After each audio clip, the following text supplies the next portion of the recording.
Nous poursuivons cette matinée où j'ai le plaisir d'accueillir Stéphane Estevez. Stéphane Estevez, bonjour. Bonjour. Alors vous êtes directeur marketing produit EMEA chez Splunk et vous êtes en charge plus exactement sur le marché IT. Tout à fait. Ouais. Voilà. Et donc avec vous, on va parler de la création de valeur à partir de la donnée, ce qui est le titre de la matinée, pour que l'IT redevienne plutôt un moteur de l'innovation.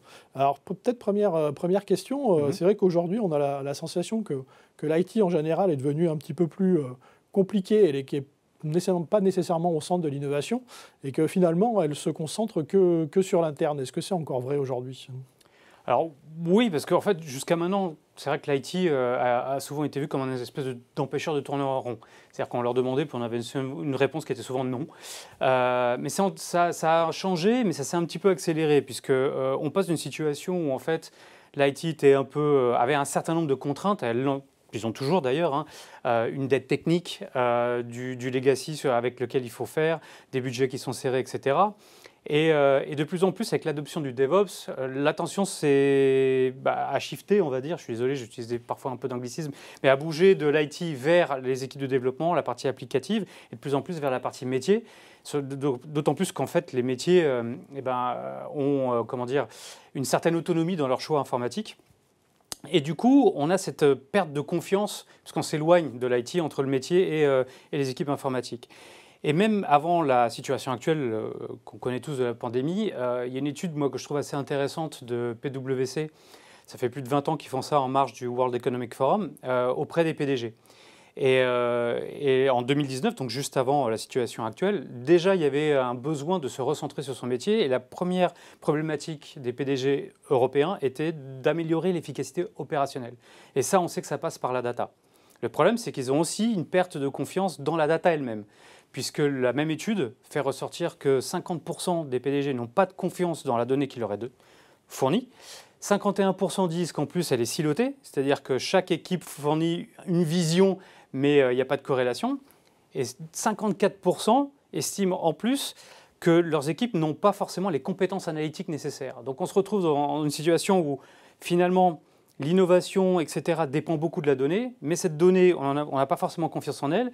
Et celui qui devrait, entre guillemets, être le garant de la data et l'IT, il y a également une perte de confiance. Donc c'est assez compliqué dans cette situation. Alors justement, sur ce thème de la confiance, comment on fait pour établir la confiance dans les données ? Parce que c'est une question de gouvernance. Et peut-être aussi une autre question qui est un peu le corollaire, c'est comment on extrait finalement la valeur de cette donnée. Alors, ouais, c'est une bonne question. En fait, la confiance, ça va passer par le fait que l'IT doit redevenir un petit peu le hub, on va dire, des data. Mais l'idée n'est pas de se battre contre les métiers, mais plutôt de les accompagner dans leur recherche justement d'avoir accès à la data. Sinon, ils vont le faire dans leur coin de toute façon, qu'on le veuille ou non. Donc il faut repenser un petit peu la manière dont on va accéder et partager la donnée.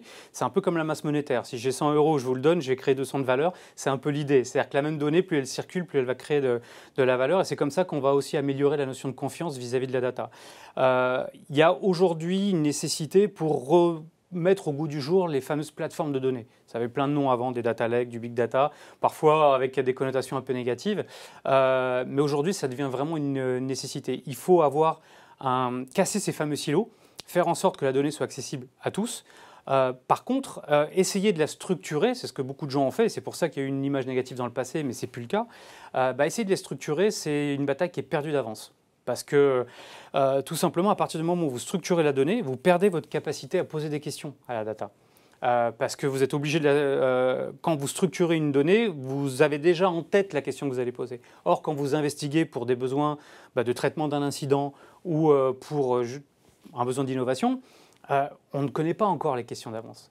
Autre problème lié à la structuration des data, donc de tout mettre dans une énorme base de données, c'est que la maintenance, c'est horrible à maintenir ce genre de structure. Tout simplement, dès que vous changez quelque chose dans votre infrastructure, vous changez de cloud provider, vous changez de fournisseur, etc., vous ajoutez des nouveaux types de données, il faut restructurer à nouveau. Et c'est une maintenance qui ne s'arrête jamais. Et ça, aujourd'hui, en termes de coût, ce n'est pas forcément viable.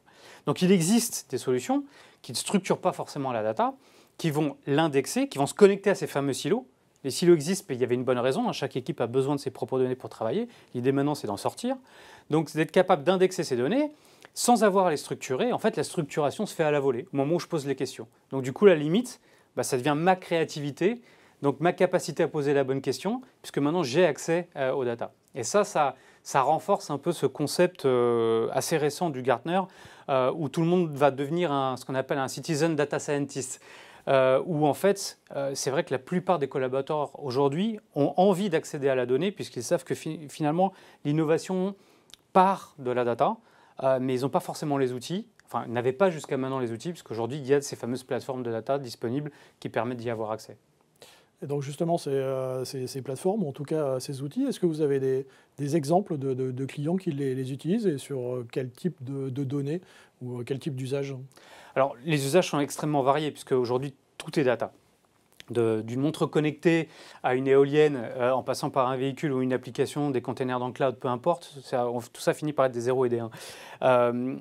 Alors, généralement, ce qu'on voit chez nos clients, et après je donnerai quelques exemples, c'est autant démarrer par l'IT. Recréer cette confiance dans l'IT, sa capacité à fournir une solution qui est disponible et qui fonctionne. Pourquoi? Parce qu'on se rend compte que dans les dernières années, en fait, et ça c'est une autre étude, cette fois-ci du Uptime Institute, qui nous indique qu'on reporte de plus en plus d'incidents majeurs alors qu'on est en train d'acheter des technologies de plus en plus fiables, qu'on utilise des clouds avec des engagements de service de 99, autant de 9 que vous voulez derrière la virgule, et pourtant ça ne fonctionne pas. Et pourquoi ça ne fonctionne pas? C'est le liant. C'est comme avoir un Lego où les pièces fonctionnent indépendamment, mais dès qu'on les colle ensemble, ça ne tient plus. Et donc, du coup, le premier usage, ça va être d'améliorer l'IT. Donc ça c'est le premier use case, en utilisant effectivement cette capacité à casser les silos entre les équipes de dev, de sécurité, de production, du réseau, etc., peu importe, du cloud, pour qu'on puisse gagner du temps en investigation. Puis une fois qu'on a créé en fait cette plateforme où tout le monde va avoir accès à la data en fonction de ses besoins, on a une formidable base de travail pour appliquer de l'intelligence artificielle, donc du machine learning, ce qu'on appelle l'AIOps, pour pouvoir détecter des anomalies, des choses qu'on ne pouvait pas voir ou qu'un humain ne peut pas voir compte tenu de la masse de données à traiter. Pour pouvoir réduire le bruit, c'est-à-dire éviter les faux positifs. Pour pouvoir faire des prédictions, on va pouvoir prédire les pannes avant qu'elles arrivent en analysant le comportement passé d'une application, etc. Et donc ça, c'est la première couche. Mais une fois qu'on a fait ça, on peut très bien aller après l'appliquer aux équipes métiers. On a des clients aujourd'hui qui le font. Je pense à Zeppelin, par exemple, qui est une société allemande, qui fait aujourd'hui de la maintenance prédictive sur les bougies d'allumage des gros moteurs dans les usines. Et c'est la même technologie qui sert aussi à prédire des pannes dans votre environnement cloud ou dans une application en interne. Un exemple, moi, que j'adore beaucoup, qui est celui de Porsche. Pourquoi Porsche? Parce que Porsche, en 2 ans, à partir du moment où ils ont commencé à monter cette fameuse plateforme de données, ils ont développé plus de 60 cas d'usage. On démarre dans le classique avec de l'IT, ensuite de la sécurité, parce qu'à partir du moment où je vois tout ce qui se passe, je peux sécuriser mon environnement. Surtout dans du multi-cloud, c'est encore plus important puisqu'on augmente la surface d'attaque quand on ouvre les portes au cloud.